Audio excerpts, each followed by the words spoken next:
Breaking news mga kababayan, Pilipinas, handa na daw sa kahit anong gawin ng China.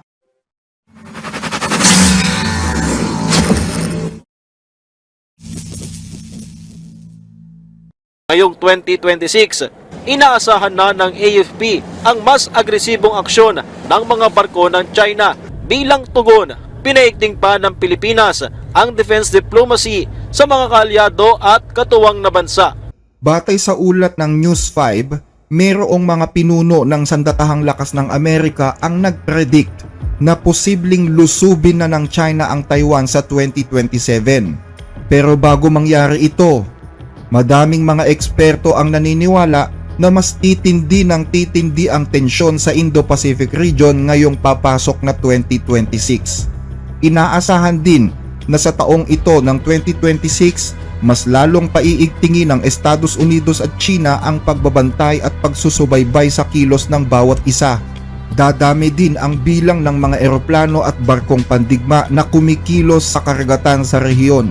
Ayon sa mga analyst, dahil sa pagdami ng mga sasakyang pandigma sa rehiyon, posible daw na magkaroon ng aksidente o maling galaw o miscalculation na siyang magsisilbing mitya ng sagupaan sa 2027. Ang Taiwan na lang ang natitirang kulang sa puzzle ng China.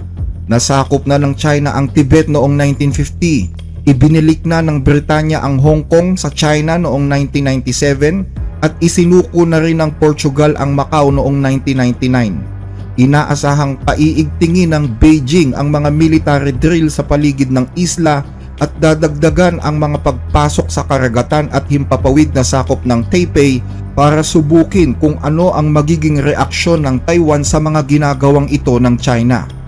Bukod sa Taiwan, dalawa pang posibleng mitya ng gulo sa West Philippine Sea ang pwedeng mangyari sa 2026, ang Scarborough Shoal at ang Sabina Shoal. Yan ay habang nagpapaligsahan ang China at Estados Unidos sa pagkontrol ng mahahalagang sea lanes. Inaasahang lalala ang illegal, coercive, aggressive and dangerous na mga kilos ng China sa dalawang bahurang ito. Para kasi sa Pilipinas, ang Scarborough Shoal o Bajo de Masinloc at Sabina Shoal o Escoda Shoal ay malinaw na mga red lines.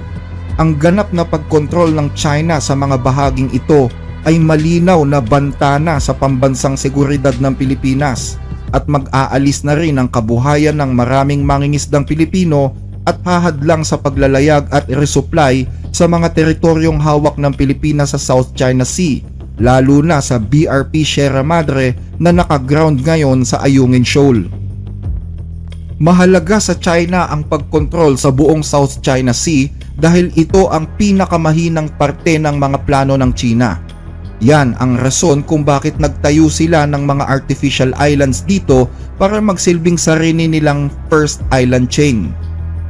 Kumpiyansa naman ang Philippine Navy na handa na ang Pilipinas sa posibleng pagdami o paglusob ng mga puwersang pandagat ng China sa karagatang sakop ng bansa, lalo na sa West Philippine Sea ngayong taon. Ayon kay Rear Admiral Roy Vincent Trinidad, tagapagsalita ng Navy para sa West Philippine Sea, ang Navy kasama ang buong Armed Forces of the Philippines ay handang magsagawa ng tinatawag na Comprehensive Archipelagic Defense Operation. Napakalinaw ng direksyon ng ating armed forces. Nandito tayo upang ipatupad ang komprehensibong depensa ng ating kapuluan. Ibig sabihin nito, dapat nating masiguro at maprotektahan ang ating teritoryo hanggang sa loob ng ating EEZ at maging sa mga lugar na lampas pa rito.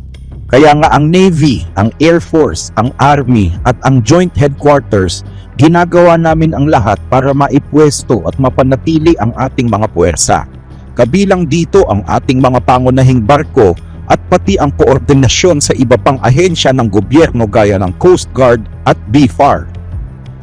Ito ang naging sagot ni Trinidad nang tanungin kung ano ang balak gawin ng Philippine Navy sakaling magpatuloy ang mga pagpasok ng mga puwersang pandagat ng China ngayong taon. Ang Comprehensive Archipelagic Defense Operation ay nagmula sa Comprehensive Archipelagic Defense Concept, isang estratehikong pagbabago na nag-aata sa AFP na ipagtanggol ang lahat ng teritoryo ng Pilipinas kabilang na ang 200 nautical mile EEZ ng bansa. Nang tanungin naman kung magdadagdag ba ang Pilipinas ng mga bagong deployment sa West Philippine Sea, hindi nagbigay ng direktang sagot ang admiral. Hindi namin pwedeng ibunyag ang mga detalye ng aming mga gagawing operasyon. Makakaasa kayo na ang iba't ibang operations plan ay nasa kamay na ng mga kinauukulang Unified Commanders, ang Western Command at ang Northern Luzon Command, para sila ang magsagawa at magpatupad ng mga ito. Natutuwa si Trinidad dahil mas nauunawaan na ngayon ng publiko ang importansya ng West Philippine Sea bilang isang mahalagang waterway, dahil yan sa survey na isinagawa ng Pulse Asia kung saan mas malaki ang tiwala ng mga Pilipino sa ating mga kaalyado laban sa China. Malaking bagay daw ito, sabi ni Trinidad, dahil mababawasan ang mga Pilipinong nagpapadala sa mga propaganda ng China tungkol sa pinag-aagawang karagatan. Napakalakas nito para magpataas ng moral ng AFP. Ipinapakita lamang nito na ang aming pagsuporta sa rules-based order sa WPS ay may positibong epekto na ngayon sa mga Pilipino. Mas lalo kaming nahihikayat na ipagpatuloy ang aming mandato, ang tuloy-tuloy na pagbabantay at pagpapatrolya sa lupa, dagat at himpapawid.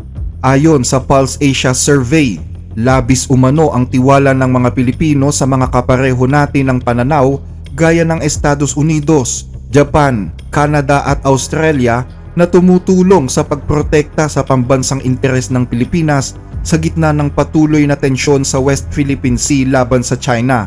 Ang survey na isinagawa mula December 12 hanggang December 15 ay kinabibilangan ng 1,200 respondents mula sa buong bansa na may 2.8% na margin of error, ay nagpapakita kung aling mga bansa ang nais makasama ng mga Pilipino sa pagdiit ng ating mga karapatan at sa pagprotekta ng pambansang interes sa WPS. Ipinapakita ng survey kung aling mga bansa ang may mataas na pagtitiwala ng mga Pilipino laban sa China. Nangunguna dito ang Estados Unidos na may 82%, ang Japan na may 64%, ang Canada na may 58% at ang Australia na may 51%. Tingin ko pa makakatulong dyan ang US, kumbaga syempre, di ba, na malakas yung pwersa ng And ang pinaka the best na makakatulong po talaga sa atin is yung US po, since lamang po sila sa troops and sa military. Yung military power po nila is mataas, and then noon natulungan na tayo noon ng US, and most likely if magkaroon ng ganong scenario, baka po tulungan ulit tayo ng US na Hindi naman tayo tutulungan ng Russia sa hindi naman din kaya ng mga maliliit na bansa yung China. Amerika lang talaga. Sa tingin ko na kayang tumulong sa atin na sa ganyang bagay. Sa parehong survey, isa lamang sa bawat 10 Pilipino ang nagsasabing nagtitiwala sila sa China at sila ang bumubuo ng 11% sa rating.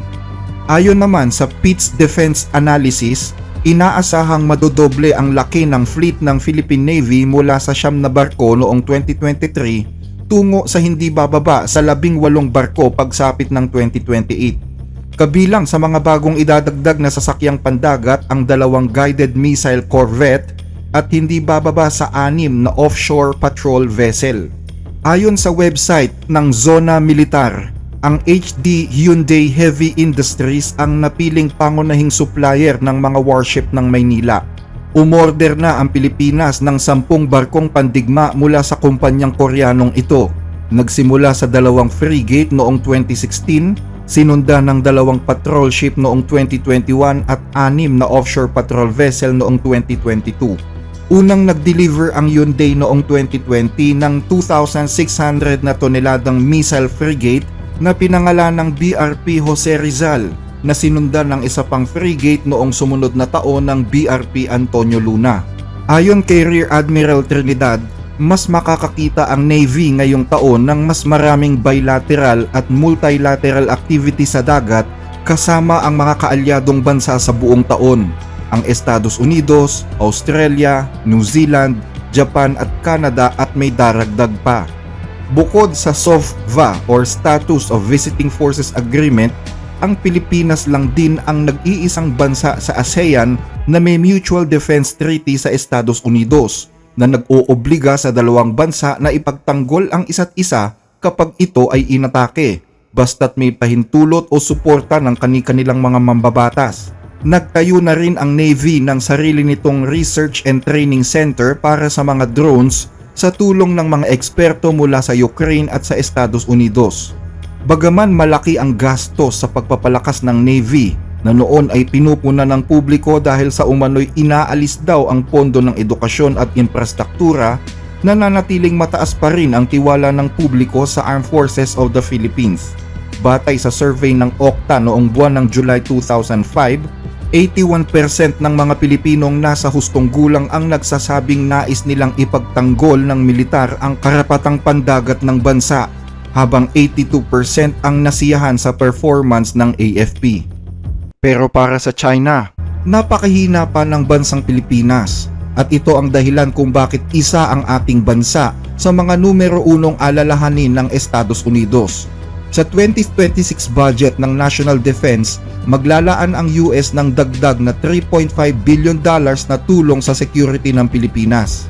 Kasama rito ang tuluyang pagpasa ng 2024 Philippine Enhanced Resiliency Act o PERA na magbibigay ng $500 milyong kada taon sa foreign military financing para sa Pilipinas sa loob ng 5 taon mula 2026 hanggang 2031. Nagbigay din ang US ng $1 billion defense-related loan sa Pilipinas na babayaran makalipas ang 17 taon at may interes na itatakda ng US Secretary of the State. Ito na ang pinakamalaking tulong pangseguridad na ibinigay ng Estados Unidos sa Pilipinas sa loob ng maraming taon. Malaking tulong ito sa modernisasyon ng sandatahang lakas ng Pilipinas na matagal nang napabayaan dahil nakatuon ang mga lider sa paglaban sa mga banta sa loob ng bansa tulad ng mga separatista at rebeldeng komunista. Pero hindi pa rin sapat ang tulong na ito para matustusan ang military upgrade plan ng Pilipinas at makasabay sa ibang bansa sa Southeast Asia.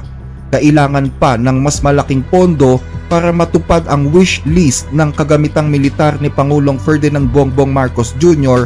na tinatayang umaabot sa 2 trilyong piso o $34 billion.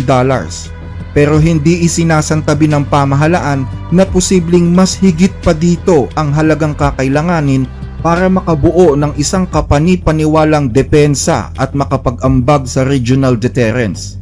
Ngayong 2026, nasa $7 bilyong lamang ang defense budget ng Pilipinas at mahigit kalahati nito ay mapupunta sa sahod at benepisyo ng mga sundalo. Kailangan ng Pilipinas na itaas ang gastusin sa depensa sa hindi bababa sa 2% ng GDP para makahabol at makabuo ng matibay na depensa. Hindi pwedeng umasa na lang palagi ang Pilipinas sa mga kaalyado nito na Estados Unidos, Japan, Australia at iba pa para ipagtanggol ang pambansang interes natin. Kailangan nitong tumayo sa sariling paa at mag-survive sa isang labanan na tumatagal ng 30 araw nang walang tulong ng iba. Patuloy na nilalabag ng China ang soberanya ng Pilipinas at kapansin-pansin dyan na mas lalo silang naglalayag ng mas malapit sa ating teritoryo. Isang halimbawa ay ang pagpasok ng isang Chinese frigate sa layong 14 nautical miles lamang mula sa Capones Island sa Zambales. At pangalawa ay ang pagdating ng isa pang barkong Chino na sinasabing tumulong daw sa isang mangingisdang Pinoy sa layong 70 nautical miles. Asahan na mas dadami pa ang ganitong mga insidente sa 2026. Baka pwedeng humiling sa inyo ng like sa ating mga video, lalo na po kung nagugustuhan ninyo ang ating mga talakayan. Malaking tulong po ito hindi lang sa ating channel kundi maging sa mga kababayan nating sinusuportahan nito. Maraming salamat po mga ka-blessed.